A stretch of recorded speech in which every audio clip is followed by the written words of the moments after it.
Hi guys, this is Galactic here. In this video, we are going to know about number system.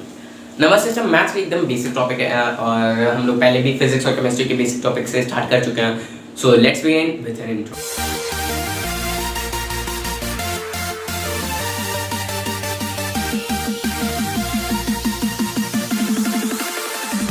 सो आज के इस video का topic है number system. Number system हम लोग काफ़ी पहले से जानते हैं और नंबर सिस्टम के वर्ड से हम लोगों को पता चलता है कि नंबर सिस्टम एक ऐसा सिस्टम है जो मीन्स नंबर्स को कहीं पे भी रखा गया है, जैसे कि नंबर्स किस ऑर्डर में रहेंगे, इसे रखने का जो सिस्टम बनाया गया है इस नंबर्स को रखने के लिए, तो उसी को कहा जाता है नंबर सिस्टम.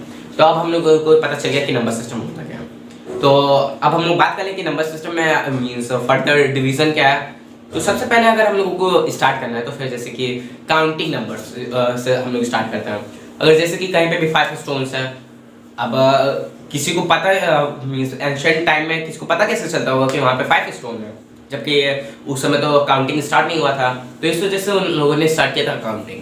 अब काउंटिंग स्टार्ट किया तो स्टार्ट तो करेंगे कि 1 2 3 4 5 स्टोन है. यहाँ पे हम लोगों को ये पता चल गया.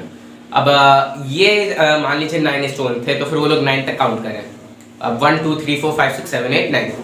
अब दिक्कत आ गई तब जब वो 9 से ज़्यादा हो गया. अब उसके लिए तो वो कोई नंबर था नहीं क्योंकि 1 से 9 तक पहले था.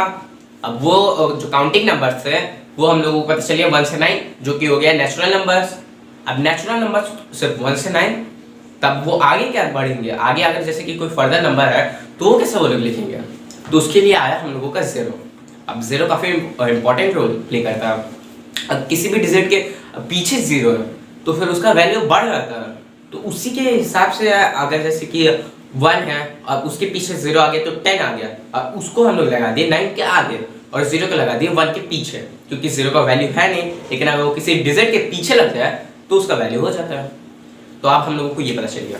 अब यहाँ पे 10 हो गया, उसके बाद से वापस 1 और 1 11 ऐसे करते हुए वापस फर्दर काउंटिंग स्टार्ट हो गई. अब काफ़ी मदद मिल गया सब लोगों को, सब लोग काउंट कर सकते थे ये मीन्स इतना है वो है. तो अगला प्रॉब्लम क्या है, क्योंकि अब प्रॉब्लम है तभी तो सोल्यूशन निकलेगा.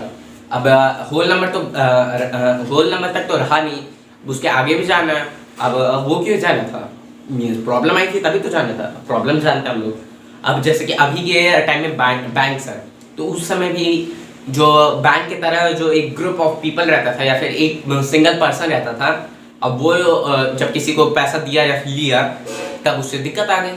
अब वो लिख दिया कि 2 रुपये लिया और 2 रुपये दिया, या फिर 4 रुपये लिया 4 रुपये दिया. अब इन सब में वापस प्रॉब्लम है.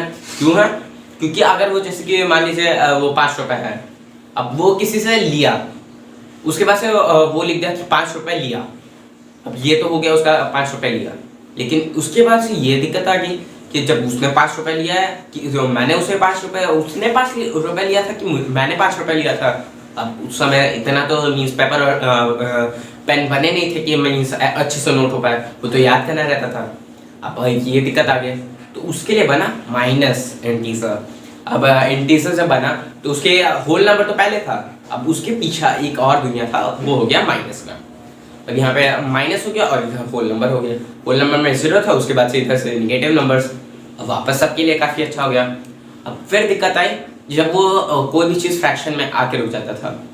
अब फ्रैक्शन में आके रुक गया, उसे वापस सॉल्व करना है, तब इतने लंबे लंबे फ्रैक्शन को तो कर नहीं सकते हैं, उसे डिवाइड करना पड़ेगा. अब वो डिवाइड होगा नहीं, तो उसके लिए बना डेसिमल नंबर्स. तो अब डेसिमल नंबर हम लोगों को पता चल गया. वो डेसिमल नंबर कहाँ रखे हैं, वो डेसिमल नंबर्स को रखने के लिए जो नंबर लाइन था उसके बीच ही में, किसी 2 नंबर के बीच में जहाँ पे वो लाइक कर रहा हो वहाँ पे रख देते थे.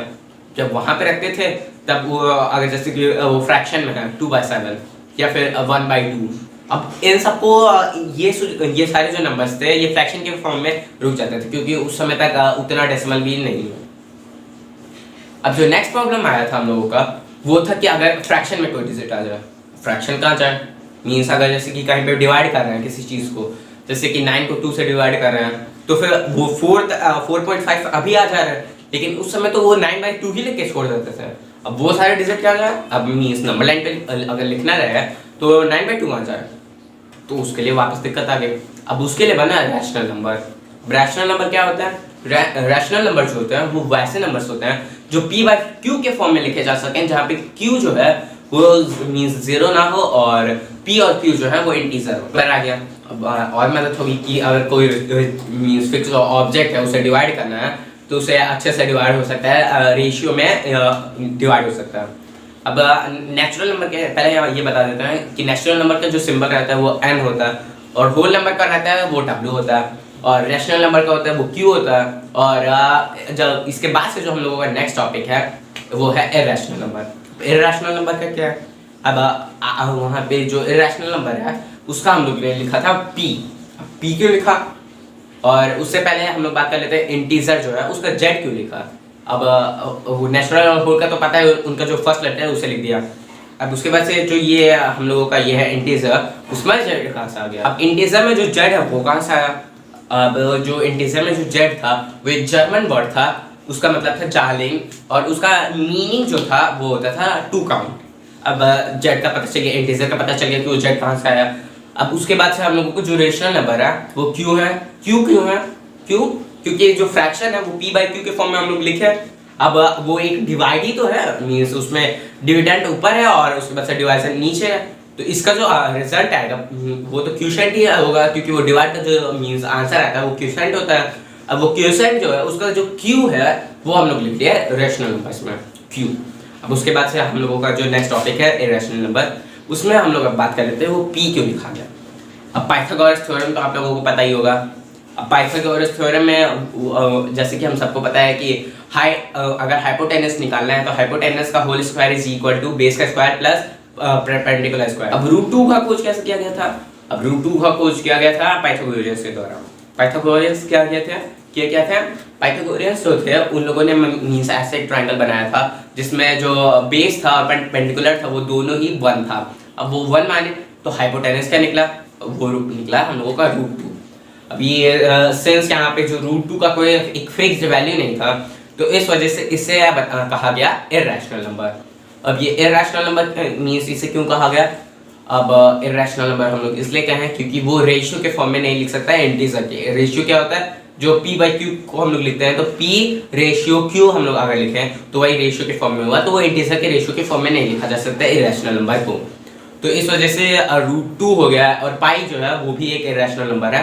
भले उसे हम लोग 22/7 के फॉर्म में लिख सकते हैं लेकिन जो एक्चुअल पाई का वैल्यू है वो इरेशनल नंबर है।